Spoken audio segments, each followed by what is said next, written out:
भारत में हिंदी भाषा का एक खास महत्व है। भारत में प्रतिवर्ष 14 सितंबर को हिंदी दिवस मनाया जाता है। हिंदी भाषा दुनिया भर में तीसरी सबसे ज़्यादा बोली जाने वाली भाषा है। 14 सितंबर सन 1949 को हिंदी को औपचारिक भाषा का दर्जा दिया गया था। भारतीय संविधान के अनुच्छेद 343(1) में यह प्रावधान किया गया है कि संघ की राजभाषा हिंदी और देवनागरी लिपि होगी।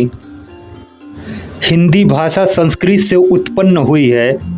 यह भारत के कई राज्यों में बोली जाती है और इसका साहित्यिक इतिहास बहुत समृद्ध है।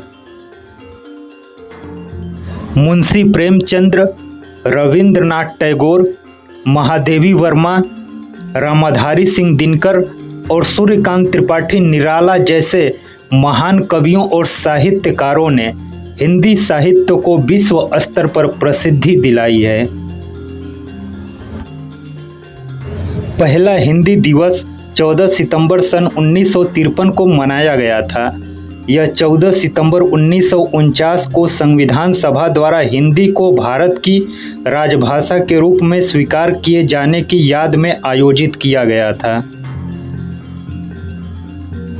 हिंदी विशेष रूप से भारत में सबसे अधिक बोली जाने वाली भाषा है। भारत के अलावा मॉरिशस, फिजी, टोबैगो, त्रिनिदाद और नेपाल जैसे देशों की एक बड़ी आबादी हिंदी बोलती है। हिंदी को भारत के साथ फिजी में भी राजभाषा का दर्जा प्राप्त है। भारत में 14 सितंबर को जिस प्रकार हिंदी दिवस मनाया जाता है, वैसे ही 10 जनवरी को दुनिया भर में विश्व हिंदी दिवस मनाया जाता है। वर्ष 1975 में तत्कालीन प्रधानमंत्री इंदिरा गांधी ने प्रथम विश्व हिंदी सम्मेलन का उद्घाटन किया था। इसके बाद से भारत समेत संयुक्त राज्य America, United kingdom, Mauritius, Trinidad और टोबैगो जैसे विभिन्न देशों में विश्व हिंदी सम्मेलन का आयोजन किया गया।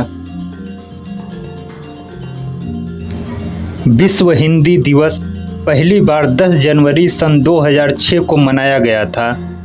इसके बाद हर साल 10 जनवरी को विश्व हिंदी दिवस मनाया जाने लगा।